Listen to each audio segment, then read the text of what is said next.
Since 2021, the top 10 companies in the S&P 500 have been responsible for roughly half of its overall return. It's staggering to think that the size of these seven companies is effectively the equivalent of the bottom 433 household names like Coca-Cola, Home Depot, Bank of America. And so then by that measure, it's not surprising that investors sometimes wonder, why bother holding anything else? Why not just hold the top 10 and call it a day?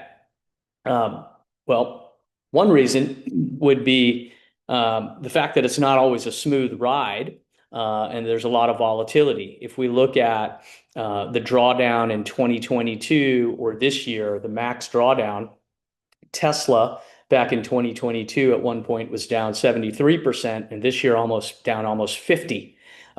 Even in Nvidia, which has been a incredible performer the last few years, at one point in 2022 was down 63%, and this year down almost 40. Even Apple, kind of a bellwether, in both cases down almost 31% or roughly 31%. So one reason, volatility. So the big question on most investors' mind is, what does the future look like? Will the Magnificent Seven stay on top? They entered 2025 being obviously among the top 10. But it's worth noting from a historical lens what we've seen over the past 35 years. So going back to 1980, where the top 10 companies was largely dominated by energy, and just then sort of how that trend has flowed over time. And so, the slide just sort of points out that industries ebb and flow.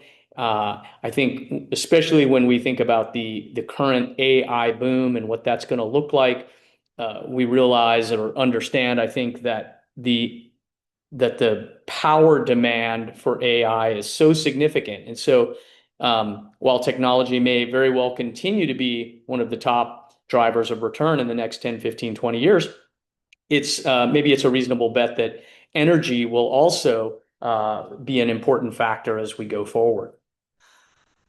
So as I initially mentioned, I think there's a tendency to think that this phenomenon that we're experiencing is a new phenomenon. And in fact, when we go back, we see going back to 1930 that the top 10 companies being a dominant weight in the overall market cap of the S&P 500 isn't actually all that. It's not new.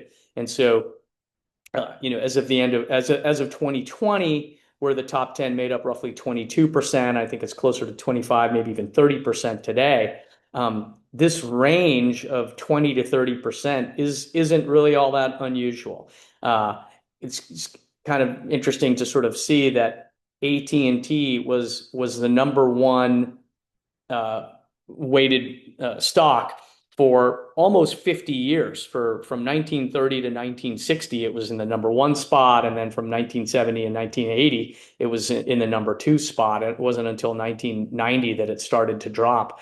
IBM, interestingly, in 1970 and 1980, was the biggest position, and at one point, its relative share of almost 6% was bigger than what Apple was at the end of 2019.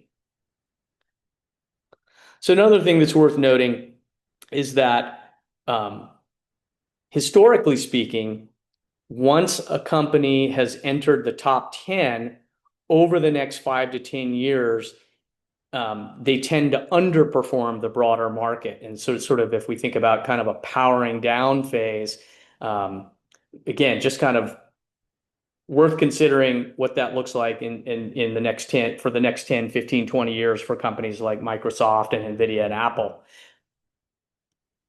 So for comparative purposes, I thought it would be helpful to sort of illustrate the benefits of broad diversification.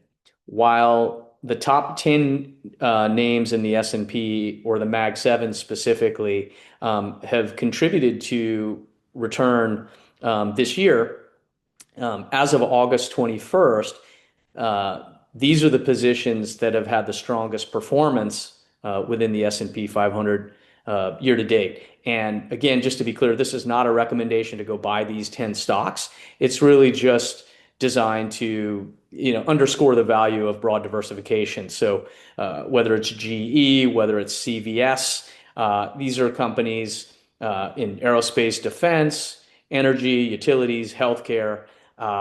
Just pointing out the value of being diversified beyond technology and the Magnificent Seven.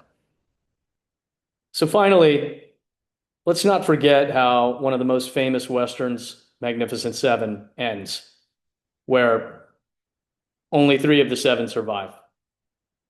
Now, I think it's a pretty safe bet that the top 10 names in the S&P 500 will be around for many, many more years.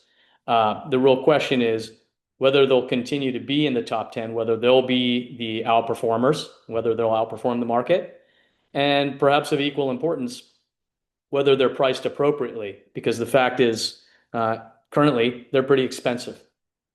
So as we wrap things up, let's remember, sometimes the top 10 names, while offering awesome performance, can be pretty volatile. It's not new, and things change. Until next time.